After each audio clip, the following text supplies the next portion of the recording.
اللهم صل وسلم وبارك على سيدنا محمد وعلى آله وصحبه ومن تبعهم بإحسان ولا حول ولا قوة إلا بالله. وبعد، para jemaah, kita memang harus banyak bersyukur kehadirat Allah Subhanahu wa Ta'ala. Kenapa? Karena kita telah mendapatkan karunia, anugerah, hadiah, pemberian yang sangat istimewa dan luar biasa.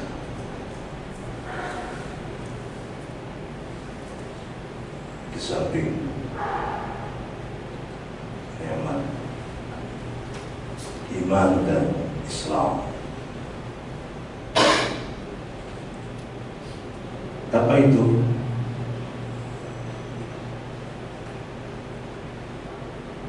Tidak lain dengan kehadiran Rasulullah Sallallahu Alaihi Wasallam ini. Jadi mohon maaf, saya mengingatkan saja, mengingatkan kita semua tidak sembarangan dan pasti tidak akan sia-sia. Kenapa Allah mengutus Rasulullah Muhammad Sallallahu Alaihi Wasallam sebagai Rasul dan rahmatan lil alamin? Luar biasa. Tidak ada makhluk atau manusia yang sehebat, semulia Rasulullah Sallallahu Alaihi Wasallam. Coba, tidak ada orang yang dipuji siang dan malam tanpa henti disebut namanya, dan itu sejajar Allah, Rasul Muhammad, Allah Muhammad. Tuh, mana begitu sejajar. Alam nashrah laka sadrak wa wada'na anka wizraka alladhi anqadha dhahrak wa rafa'na laka dhikrak. Kami angkat sebutannya. Tidak ada.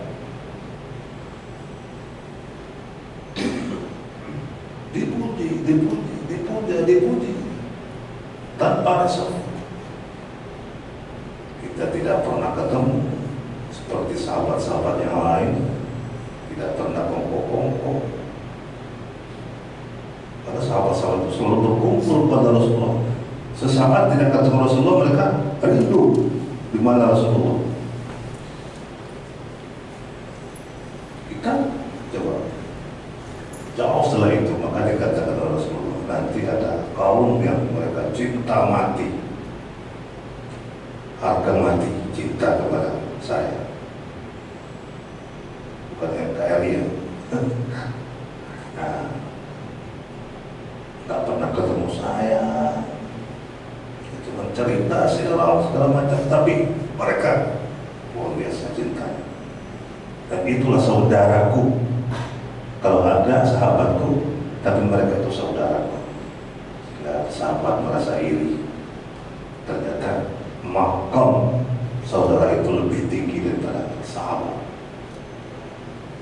Kalau teman biasa, kalau saudara itu sangat-sangat khusus.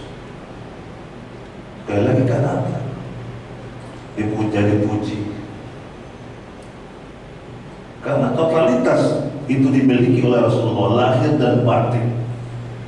Dari fisiknya, orang bilang Yusuf itu yang paling cakep, ternyata dibandingkan Rasulullah tidak bisa. Rasulullah lebih cantik, lebih tampan, lebih gagah.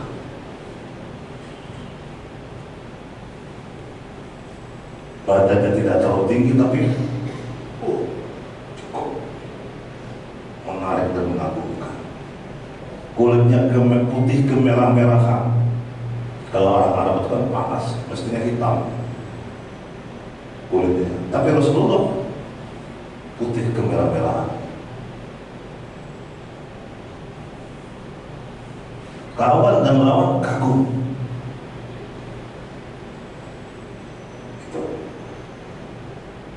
Belum lagi ucapannya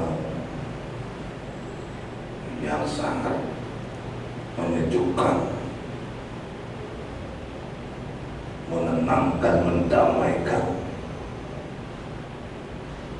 Sabar, tidak pernah emosi walaupun dicaci maki, walaupun diintimidasi, bahkan diludahi oleh seorang Yahudi setiap hari. Coba aja Yahudi itu,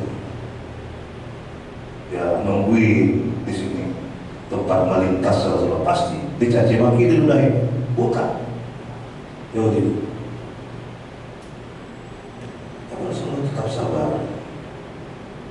Satu saat dia tidak tahu kalau Rasulullah wafat. Ya. Dan tidak tahu kalau Rasulullah itu bagaimana orangnya. Sampai-sampai Rasulullah menyuapi, melayani dan sebagainya. Tidak tahu itu adalah Rasulullah Muhammad yang dia benci. Ketika Rasulullah wafat, dia tidak merasakan lagi. Digantikan oleh Abu Bakar. Kok beda ini? Ya. Kita ada penasaran, apakah Anda ini Muhammad? Dia terkaget-kaget bahwa Muhammad sudah wafat. Itu sehingga Yahudi bersyahadat mengakui bagaimana akhlak Rasulullah Sallallahu Alaihi Wasallam. Orang pemurah, peduli, apa saja, sehingga diakui oleh Mencelham. Kenapa dia menempatkan Muhammad itu dari pertama itu penelitiannya 25 tahun dan dia sudah diremehkan oleh teman-temannya. Apa ini? Dia tidak menemukan pada Yesus yang dipuji-puji, tapi menemukan semuanya totalitas pada Muhammad Sallallahu Alaihi Wasallam. Itu ternyata disimpan dalam arsip New York Times. Dia Nasrani, cinta mati kepada Rasulullah. Ya gak usahkan manusia. Allah Subhanahu wa Ta'ala langsung memuji beliau. Wa innaka la'ala khuluqin 'azim. Pada dirimu itu adalah akhlak yang begitu agung. Makanya wajar kalau kita memuji-muji dengan banyak bersolawat. Innallaha wa malaikatahu yusholluna 'alan nabi ya ayyuhalladzina amanu shallu 'alaihi wa sallimu taslima. Terus setiap sholat kita membaca sholawat. Kalau tidak membaca sholawat kita tidak sah sholatnya. Berdoa juga tanpa sholawat tidak tembus. Kata Habibie, ternyata sholawat itu adalah apa itu? Klik untuk sampai doa itu tembus, nyambung, connect dengan sholawat pada Nabi.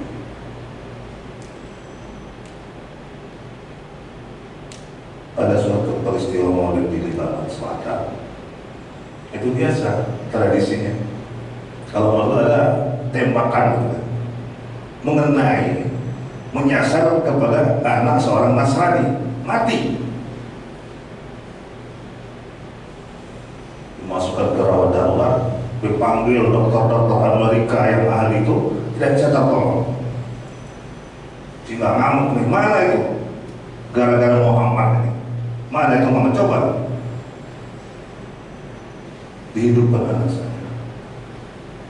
Tapi ajaib, Allah yang punya kuasa. Kalau Allah begitu dilihat anaknya sedang duduk dalam keadaan normal, lah kenapa? Tadi saya didatangi seorang yang luar biasa tampan gagah.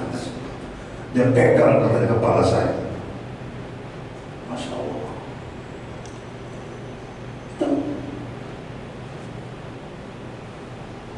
Sehingga semuanya kagum dan bersyahadat asyhadu an la ilaha illallah wa asyhadu anna Muhammadar Rasulullah. Pokoknya kalau cerita Rasulullah itu Masya Allah nggak akan selesai. Saya pernah punya sebuah kitab, mungkin di sini namanya Dalailul Khairat. Itu klasik kitab wali. Kalau Bapak namakan itu ya jadi wali. Dalailul Khairat. Dalail itu artinya dalil kebaikan. Itu penuh dengan sholawat. Mungkin Ustaz Budi tahu ya. Nggak saya bawa itu. Agak nyentrik itu. Itu dikarang oleh seorang imam namanya Sulaiman Al-Jazuli, seorang waliullah di Tarim. Kenapa dia menulis kumpulan sholawat-sholawat yang sahih? Jadi riwayatnya sahih. Kalau sholawat itu banyaknya macam-macam. Ada sholawat dompet Pak. Nanti kalau Bapak mau saya ajarkan sholawat dompet. Insya Allah Bapak dompetnya berisi terus dengan sholawat. Insya Allah yakin. Ya. Saya sudah amalkan itu terbukti.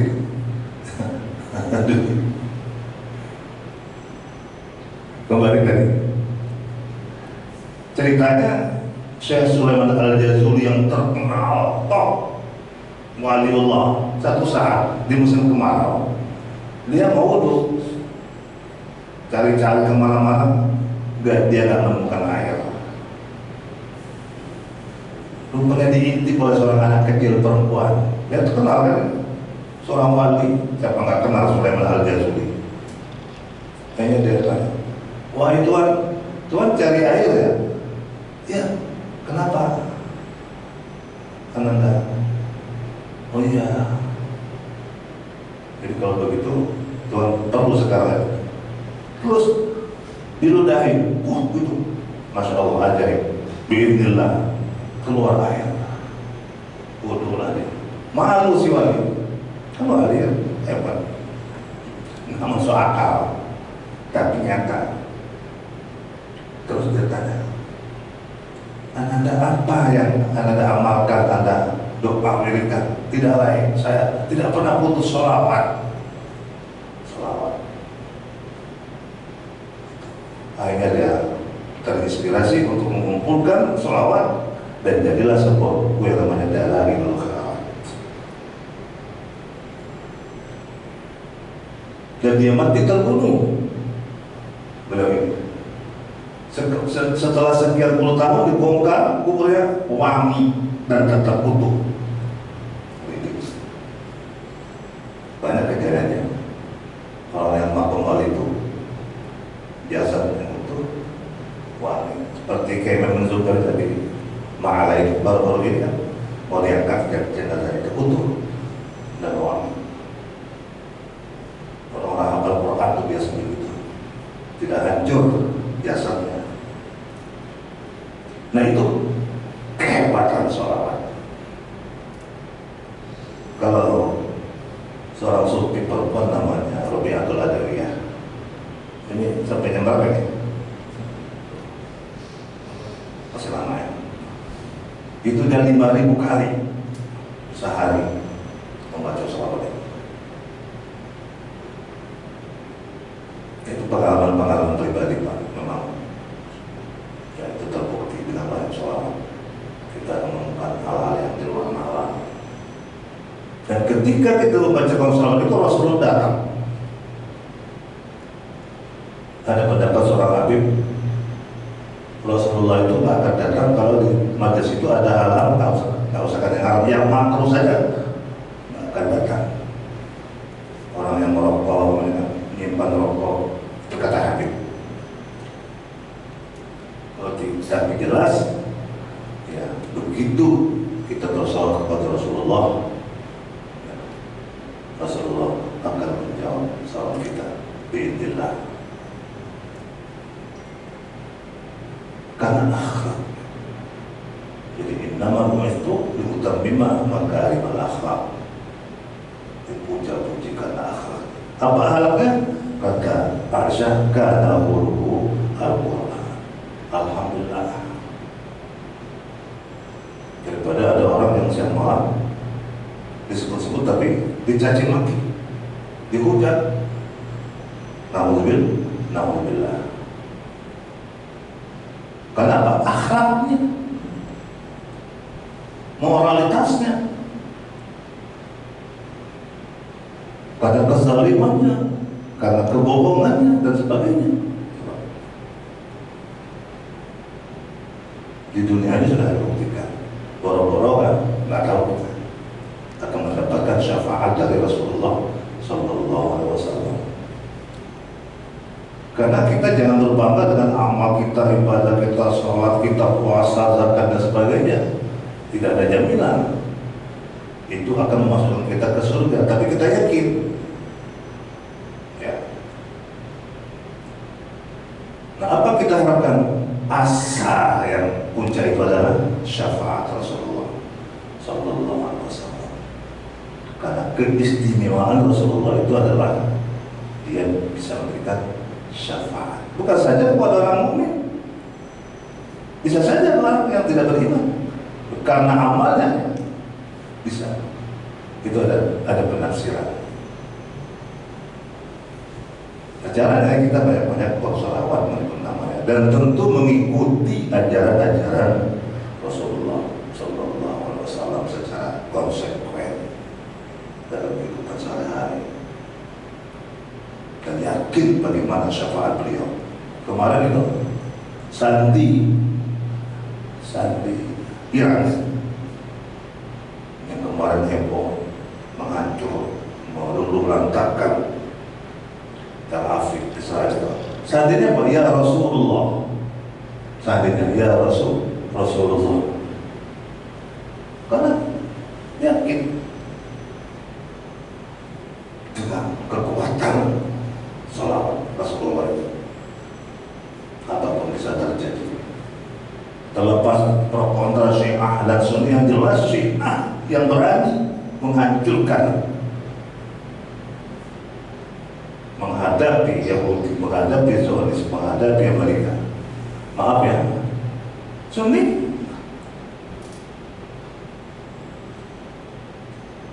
habis oleh cerita dan sebagainya, ada macam-macam. Beruntung ada Syiah itu, ya memang sengaja dibangun citra yang negatif, bahwa Syiah itu sesat dan sebagainya. Nah, memang yang sesat mungkin ada, tapi jelas itu diakui. Qurannya sama, kalau kita dengar ngajinya itu sama, cakep-cakep, kori-kori itu. Cuma azannya memang ada azan khusus, ada tambahan itu. Hajinya sama, kiblatnya sama.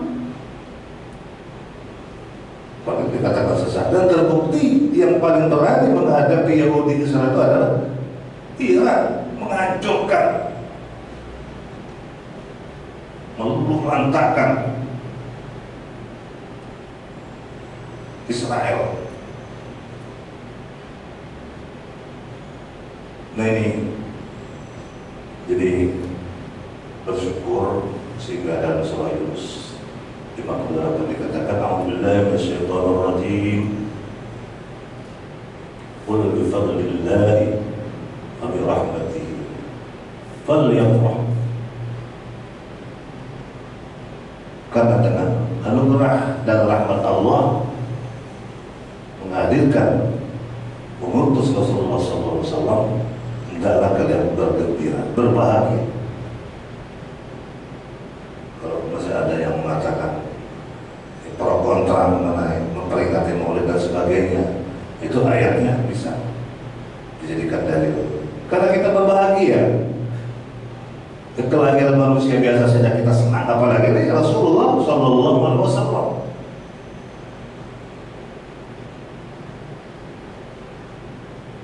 Dengan mengingat sejarah perjuangan beliau, kehidupan beliau, sehingga Sultan Saladin itu mengatakan sayembara seluruh negeri yang namanya akhirnya bukunya Al-Barzanji. Al-Barzanji itu yang membangkitkan semangat spirit pasukan Islam sehingga bisa mengalahkan tentara Saleh di bawah pimpinan Sultan Saladin adalah Salahuddin Al-Ayyubi. Sekali lagi luar biasa kehadiran Rasulullah Sallallahu Alaihi Wasallam memberikan rahmat lil alamin, bukan saja kepada orang beriman, tapi kepada orang-orang yang tidak beriman. Ya, yang dia mengerjakan amal saleh. Kadang-kadang kan kita tidak tahu bagaimana hati keyakinan itu kan di dalam hati. Tapi orang-orang yang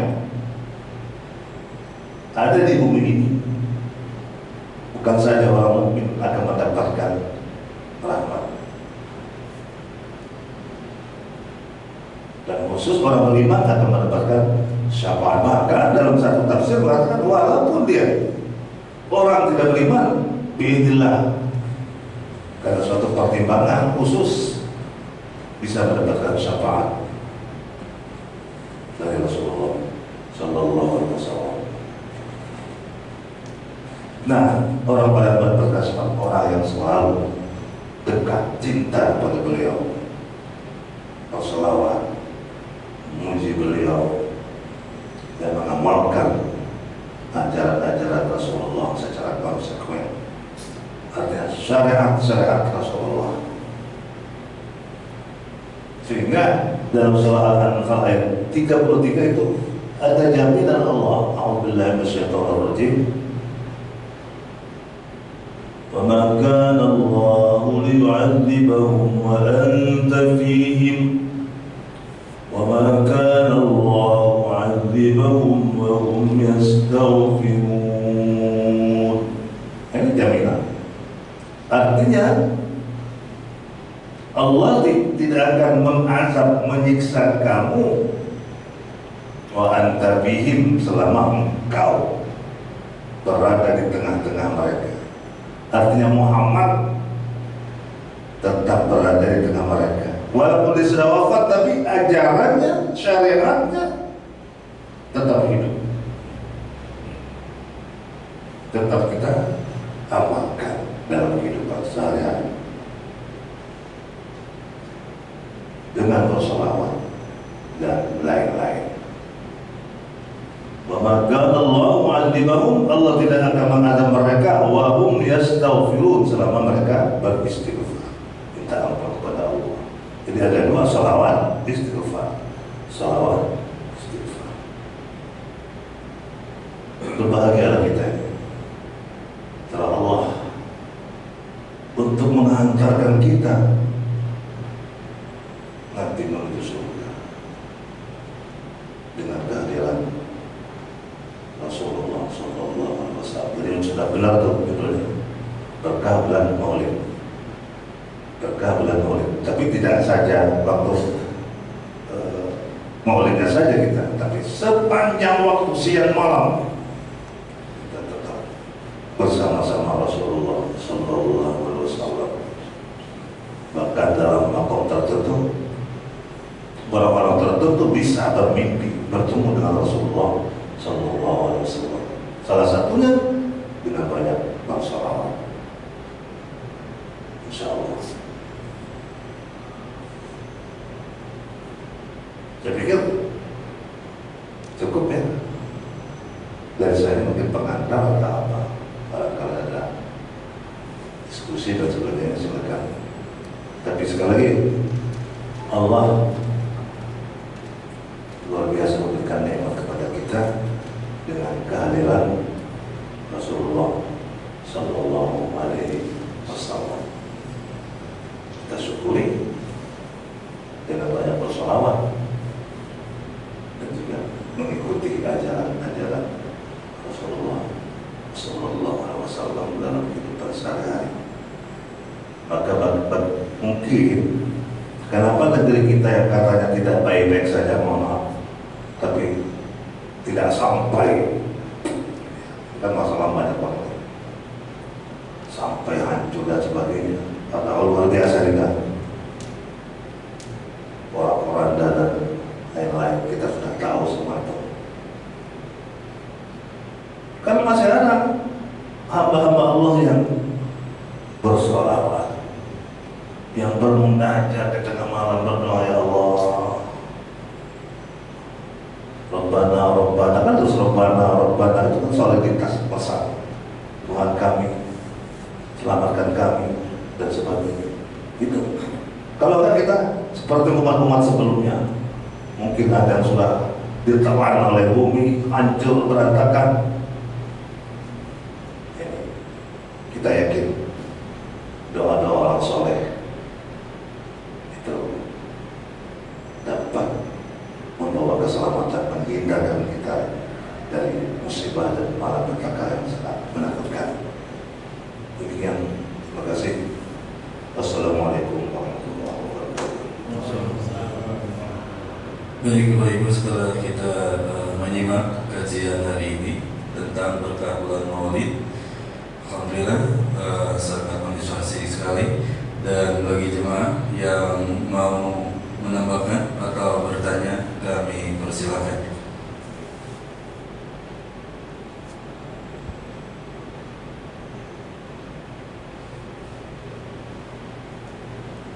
Dipersilakan.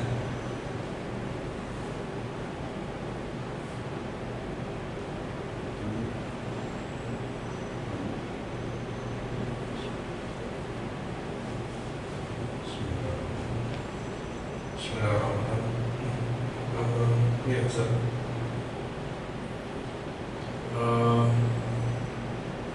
Ya mungkin yang apa, antara lain yang rasanya perlu dioptimalkan adalah tadi misalkan sholawat, istilahnya memanfaatkan sholawat untuk merasakan persoalan. Saya pribadi sholawat tidak rajin, saya tidak ada rutinitas sholawat, tetapi kadang saya ketika ada ya persoalan terutama terkait kadang mungkin penempatannya kurang tepat ya, tapi ya saya coba aja zikir. Misalkan ketika misalkan ketika ada terkait misalnya maksiat gitu, kadang saya tahan dengan sholawat. Jadi kalau biar saya kuat menahan maksiat, misalkan saya tahan dengan sholawat. Nah kalau istighfar mungkin ya biasa ya istighfar. Alhamdulillah ada ini kerasa seperti itu dikuatkan.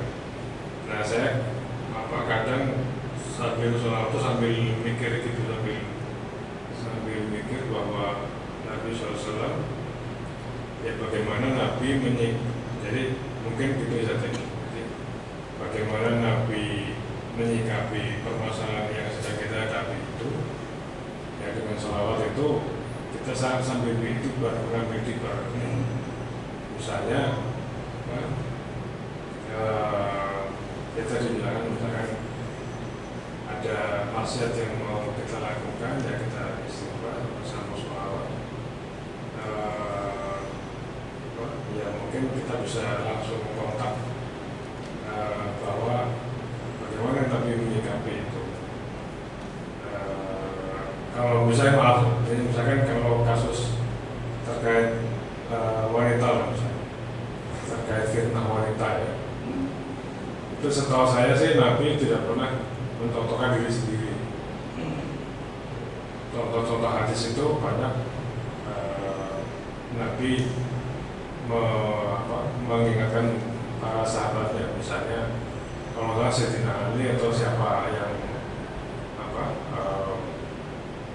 wajahnya dipalingkan karena melihat wanita, tapi Nabi sendiri kan nggak pernah ya. Tapi saya melihat misalkan Nabi SAW itu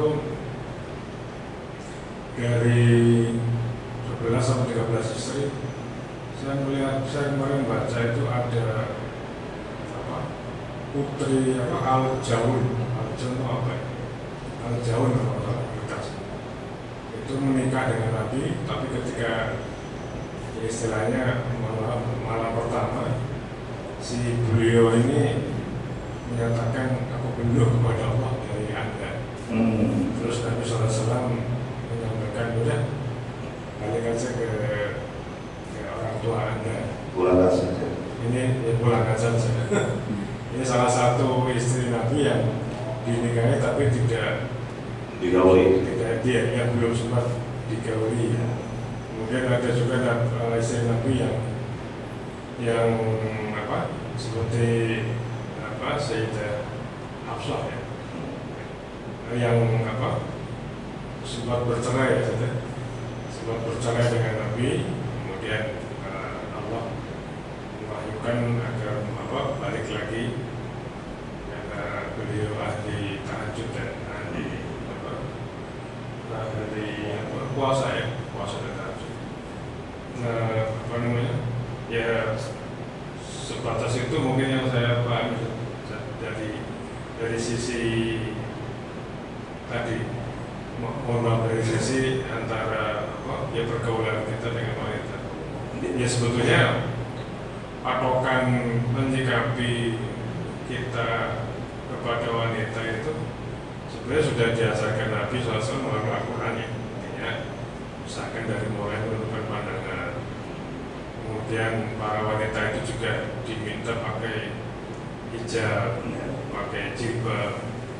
Kemudian jilbab itu ya menurut orang Arab itu ya tidak transparan, tidak ketat gitu, tidak pakai celana seperti orang-orang sekarang. Nah, terus juga ada keterangan dari Al-Quran, maksudnya ini yang disampaikan oleh Nabi SAW. Itu juga misalnya pergaulan antara wanita dan perempuan itu terpisah. Tidak. Kemudian ada juga, saya juga pernah dengar nasihat ulama salafus saleh, ya jangan dekati wanita jika tidak ingin, kalau bahasa Jawanya, keterunyuk atau ke bawah, karena mungkin fitnah wanita itu seperti ya serem ya, karena Nabi bilang karena Bani Israel karena fitnah untuk Bani Israel itu finisa, karena finisa fitnah Bani Israel karena finisa. Nah itu ya mungkin itu maksudnya ini sebagai salah satu bagaimana mengoptimalkan sholawat untuk mengatasi problem kehidupan lah. Jadi saya pribadi merasakan ada kehadiran ya kehadiran Nabi ketika kita sholawat. Cuman kadang-kadang ya itu saya merasa wah ini sholawatnya kayaknya nggak tepat, terlalu kadang-kadang saya mikir gitu, wah terlalu merendahkan Nabi kalau saya menghadapi maksiat kemudian saya sholawat.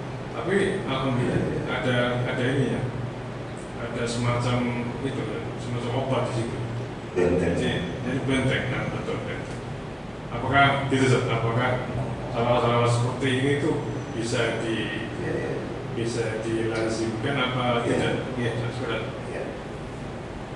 Ya betul. Kita kan mulai memahami itu dari meyakini firman Allah. Al-Ahzab 56 itu. Inna Allah wa malaikatahu yusholluna 'alan nabi mulai dari redaksional itu kan, ya khobariyah istilahnya kan, informasi bahwa Allah dan malaikatnya itu kan level tertinggi kan Allah dan malaikat. Yusholluna ala nabi, mereka itu selawat kepada Nabi. Coba dari situ aja secara logika kita bisa memahami loh, Allah dan malaikat saja berselawat, mau apalagi ditekankan, distresikan, ya ayyuhalladzina amanu shallu alaihi, itu kan perintah yang wajib loh. Allah malaikat saja berselawat, gimana kalian nih? Makanya harus dengan perintah. Shallu, sholawatlah kamu, wajib itu, perintah yang wajib. Wasallimu taslima. Nah, itu dulu sebagai basic fundamentalnya kan, kita meyakini dulu di agama ini. Kadang-kadang kata Imam Syafi'i, saya nggak mau beragama itu dengan akal, tapi dengan dalil dulu katanya. Kalau akal kadang-kadang ujung-ujung bisa menyesatkan. Imam Syafi'i begitu. Saya memulai pemahaman agama itu dengan dalil dulu. Dalil itu katanya itu benar. Kalau akal belum tentu benar, bisa sesatkan. Ya, banyak. Akhirnya ada seorang mantan pejabat, sekarang lagi viral, yang ngoceh, ngawur, rumah ibadah itu macam-macam. Nah itu kan karena basicnya, karena akalnya terlalu rasional orang. Walaupun memang agama itu adalah akal, tapi akal kita ini mungkin masih rendah, belum nyampe kepada, kalau itu kan IQ-nya tinggi gitu. Nah, bertahap kan. Makanya karena bapaknya sesat, karena terlalu lompat, ujung-ujung instan. Jadi dimulai dari keyakinan dulu, makanya yang dipanggil itu orang beriman. Kalau nggak beriman susah, pakai akal kan. Dia kenapa sih? Nggak yakin. Kalau saya Pak, kalau kata Allah dan Rasulnya begitu sudah tidak bisa dibantah lagi. Amalkan saja. Saya yakin dengan soal itu Pak. Dan dengan keyakinan itulah syaratnya yakin. Itu pokoknya kita serahkan aja. Beberapa pengalaman yang kita temukan yang tidak masuk akal. Ketika pesawat sudah mepet Pak, tahu-tahu Garuda itu biasanya on time. Oh, kita mau ngejar pesawat sampai nabrak orang Pak, sopir itu nabrak pengendara motor. Saking mau cepat. Ini sekarang pesawatnya jam 5, kita jam 4 baru bergerak. Jadi ada pemberitahuan dari bandara, itu katanya di cancel Garuda jam 7. Delay. Banyak Pak. Ini pengalaman pribadi saya. Nggak punya duit pun begitu kan. Tapi itu kan ya keyakinan kita ya pribadi. Alhamdulillah. Bahkan ada dikasih salawat dompet. Allahumma sholli ala sayyidina Muhammad. Abadul sholatan takunu laka ridhaan wa li haqqihi adaan. Diamalkan setiap subuh 35 kali. Insyaallah. Ada aja rezeki itu. Dari mana itu kan sudah jaminan Allah, yakin. Untuk menuju keyakinan itu Pak ya, itu nggak mudah. Jadi perlu proses dan dengan pengalaman karena keyakinannya dia mengalami itu kebenaran, dia semakin yakin. Sehingga wali Allah dulu nggak banyak ilmunya, yakin. Hanya dengan Bismillah jadi kun fayakun. Ya. Nah ini kan tidak bisa ujung-ujung atau instan. Ada riatohnya ya, kalau dalam tarekat ada riatoh karena gitu. Tidak semua orang kuat bangun tengah malam dari jam 1 sampai mentok subuh itu semua Pak. Tidak semua orang bisa begitu. Jadi untuk menuju makam yang istimewa itu tidak semua orang bisa kan. Tidak semua orang nilainya itu apa yang mumtaz. Tentu ada orang-orang pilihan.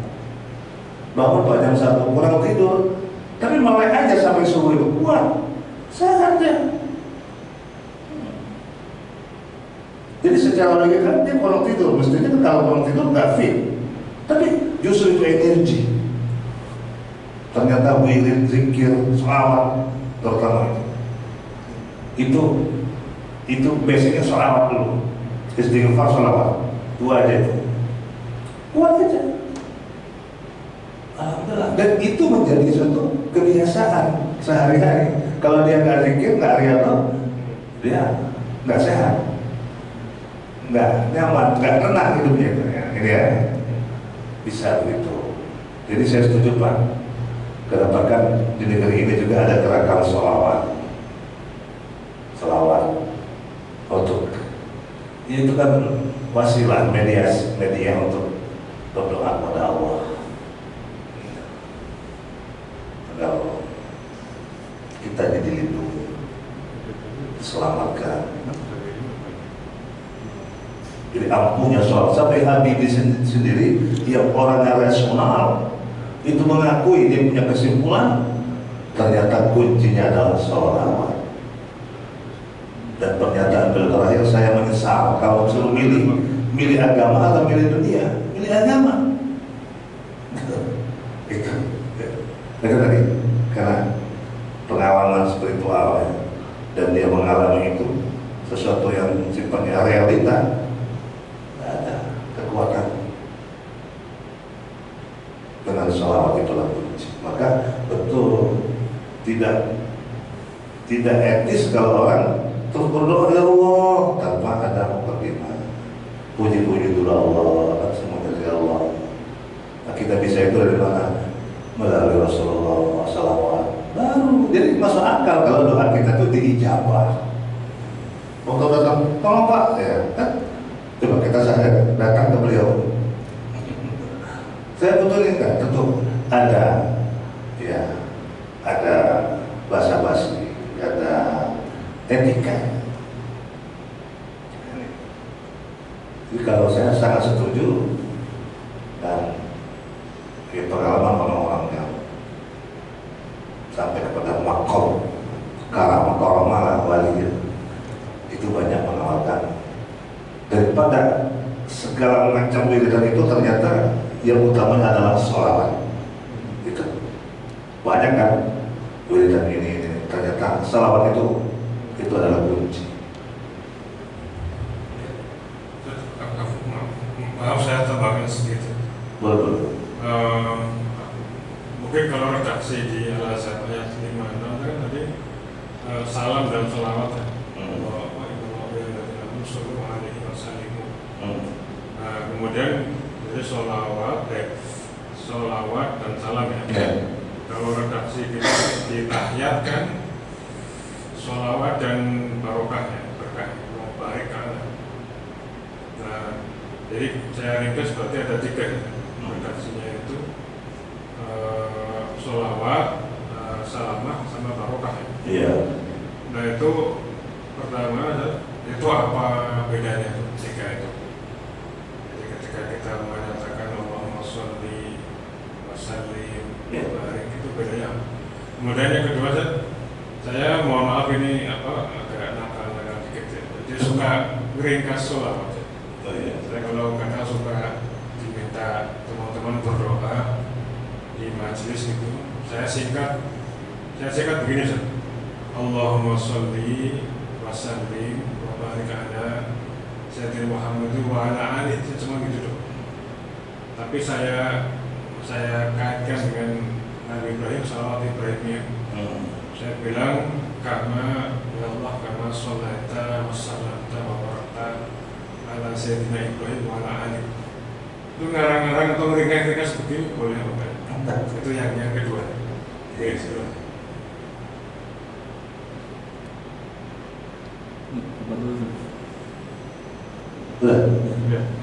ya itu kan yang tadi yang pertama kan tahapan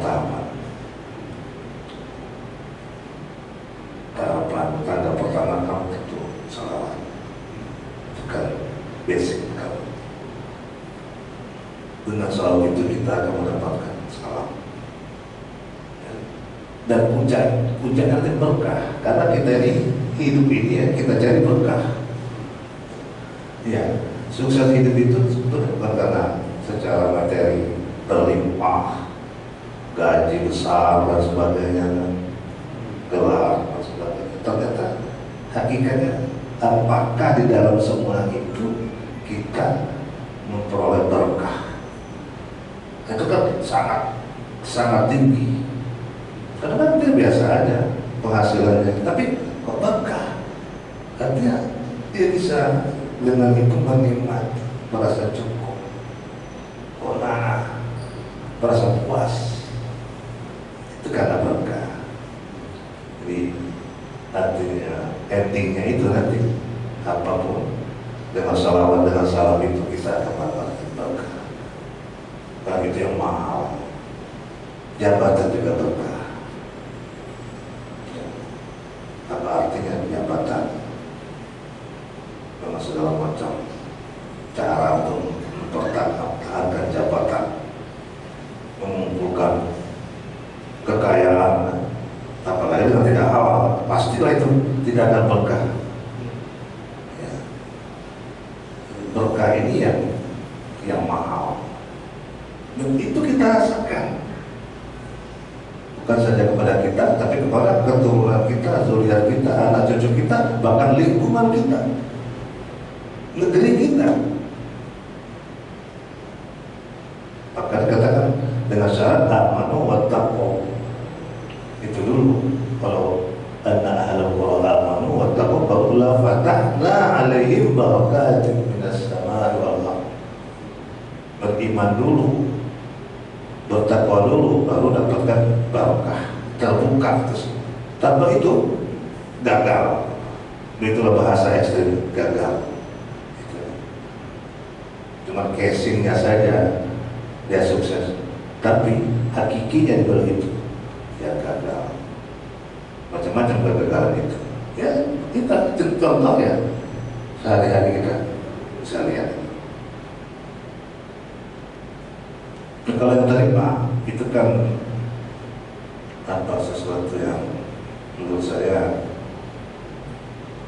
ya tidak, bukan sesuatu yang mutlak ya fleksibel aja itu ya, bisa boleh ya boleh enggak.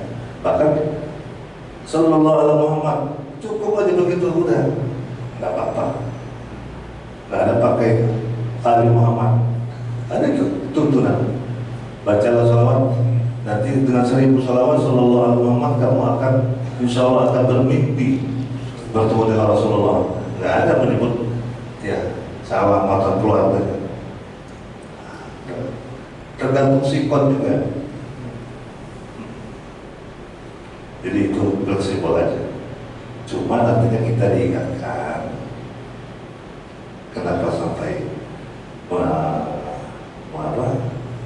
menyebut Ibrahim dan sebagainya, karena itu memang asal muasalnya ya, Rasulullah itu dari beliau, dari Nabi Ibrahim alaihissalam. Artinya etikanya begitu, jangan sampai kita lupa kepada orang tua kita. Itu pelajaran yang sangat berharga dan mendalam. Kadang-kadang orang lupa kan, karena berhasil dari mana dia itu, kalau dia itu karena kekuatan, kemampuan, kehebatan dia sendiri, lupa. Nggak bisa. Pasti kita ini kan berhasil karena ada orang-orang sebelum kita yang membuat kita berhasil. Itu kan menurut saya tidak masalah itu. Artinya Sallallahu Alaihi Muhammad itu udah cukup udah. Kalau udah menyebut Muhammad itu sudah jaminan lah. Itulah hebatnya Muhammad Sallallahu Alaihi Wasallam, rahmatan lil alamin. Baik, masih ada? Terima kasih Bu, ada yang lain yang mau menambahkan atau bertanya? Kalau ada, ini mungkin terakhir saja. Terima kasih atas pemaparannya, sangat meyakinkan dan lugas. Namun ada beberapa hal yang perlu dipertanyakan. Al-Quran mengatakan bahwa kalau kamu ingin dicintai Allah, maka cintailah Nabi, ikutilah Nabi, niscaya Allah akan mencintai kamu. Itu adalah firman Allah dan itu adalah arahan dari Allah. Qul in kuntum tuhibbuna Allah fattabi'uni yuhibbukumullah. Yang jadi pertanyaannya adalah ketika kita ingin mengidolakan sang Nabi sehingga hadirnya cinta Nabi di tengah-tengah keluarga dan mengantarkan akan ridhonya Allah, tapi di tengah-tengah itu juga banyak rintangan dan godaan dari luar khususnya, sehingga circle pergaulan dari luar atau dorongan-dorongan dari luar itu meniscayakan tidak mengidolakan sang Nabi yang menjadi acuan Allah untuk mencintai Allah sehingga hadirnya ridha Allah. Nah, kira-kira Ustaz, di tengah-tengah zaman yang penuh dengan fitnah ini, bagaimana agar di tengah-tengah keluarga itu sekeluarga itu mengidolakan sang Nabi sehingga dari tata cara makan, berpakaian atau berakhlak itu mencontoh sang Nabi, karena Allah menginginkan kalau cinta aku itu cintai dulu Nabi Muhammad SAW. Nah, kira-kira di akhir zaman ini seperti apa saja? Karena banyak pengaruh-pengaruh luar ini yang menggoda dari segi perfilman atau anak-anak juga di pengajian juga seperti itu. Idolanya udah lain nih, bukan Nabi Muhammad lagi. Tepat Ustaz. Memang itu sebuah tantangan ya dan ujian. Namun kalau menurut saya intinya itu tergantung kepada kedua orang tua yang bisa menjadi panutan, sebagaimana juga Rasulullah menjadi panutan. Laqad lakum fi Rasulillahi uswatun hasanah. Kita cinta kepada Allah, bagaimana kita mewaris Rasulullah sebagai panutan. Itu akhlak kita dulu. Oleh karena itu kita nggak perlu sebagai orang tua ini banyak ngomong, banyak nyuruh. Yang penting kita sholat malam. Kan anak-anak itu nanti kan merekam, wah ayah saya kalau malam itu bangun, gitu kan? Gak usah disuruh sholat. Anak saya mama, nggak disuruh lagi dia bangun malam. Puasa kan, tidak orang tuanya puasa. Nah itu, jadi intinya adalah keteladanan. Jadi jangan harap anak-anak ini mau mencintai Rasulullah kalau orang tua sendiri tidak memberikan keteladanan bagaimana keteladanan Rasulullah Sallallahu Alaihi Wasallam. Nah nanti insya Allah akan lahir anak yang soleh dan soleha. Itulah keluarga yang berkah. Apa dia menjadi apa nanti? Jadi orang kaya, jadi ilmuwan sebagainya, terserah. Tapi intinya soleh dan soleha. Itu sebetulnya tujuan dalam berkeluarga ini. Kalau soleh-soleha sudah selesai dunia ini, kita udah tidak ada beban lagi. Tapi awalnya orang tua memang betul-betul menjadi teladan, sebagaimana dia mengikuti Rasulullah sebagai teladan. Itu yang kita warisi dari Rasulullah Sallallahu Alaihi Wasallam. Daripada begini, orang sekarang kan ada sekolah Islam itu mau masuk saja ratusan juta Pak. Laku Pak, dan terbatas. Kenapa? Dia merasa itu jaminan. Kalau sudah dengan biaya sekian 300-400 juta, itu baru biaya masuk Pak. Belum bulanan SPP-nya. Ini kan artinya orang tuanya kan sudah bebas daerah mau diserahkan kepada sekolah. Tidak cukup. Tidak ada jaminan dengan uang segitu anaknya menjadi anak yang soleh-soleh. Di mana di keluarganya itu lingkungan yang pertama yang harus dibangun, memberikan contoh teladan yang baik. Jangan gitu. Dan mereka serahkan ke pondok. Ini pondok seperti bengkel Pak. Seperti bengkel. Bukan begitu sebetulnya. Tadi ada nih daerah Tangerang itu. Sekitar 100 juta Pak. Rebutan itu karena kuotanya terbatas. Ya anak yang masuk ke sana, anak-anak yang begitu lah. Nah ini patut menjadi keprihatinan kita. Bahkan dari Islam itu mulai dari sebelumnya sudah dibangun untuk kita ini melahirkan generasi yang soleh-soleh aja. Sebelum menikah, tadi kata Pak, kita dengan sholawat gangguan perempuan itu kan luar biasa, fitnah yang besar. Ayah saya mengatakan, awas hati-hati. Saya baru kuliah di Jakarta. Saya tanya, perempuan katanya. Maaf kalau ada perempuan. Saya baru dulu menyambung, belum menghayati. Ternyata dalam perjalanan benar. Ada seorang elit saya dibawa kan duit, ya tergoda. Tapi enggak begitu dibawa. Yang itu satu itu katanya, wah, udah mulai goyang itu. Fitnah. Jadi begitu Ustaz ya. Jadi kita sebagai orang tua ini memang ya kullukum ra'in wa kullu ra'in mas'ulun 'an ra'iyati. Amanah ini. Ini memang harus. Kalau nggak rusak rumah tangga dan negeri kita. Ya, terjadi. Orang tidak punya malu lagi Pak. Yang penting tujuan tercapai. Mau melanggar lah, mau ya segala macam. Maka saya termasuk yang hopeless Pak, hopeless ya, ke depan ini.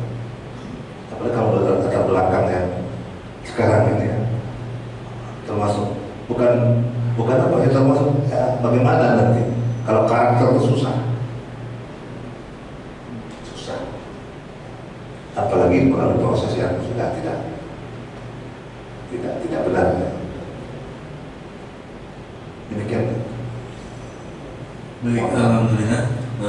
Waktu juga yang mengakhiri kajian kita di siang ini, dan sebelum kita akhiri, mohon Ustaz untuk memimpin doa. Mudah-mudahan kita selalu dalam sehat walafiat dan mendapatkan ilmu yang bermanfaat. Al-Fatihah.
Amin ya rabbal alamin. Mudah-mudahan kajian ini menambah kecintaan kita pada Nabi Sallallahu Alaihi Wasallam. Terima kasih. Dan insyaallah kita akan kembali pada Senin depan bersama Ustaz Arifin Nugroho LCMA dengan Tarikh Islam. Terima kasih. Assalamualaikum warahmatullahi wabarakatuh.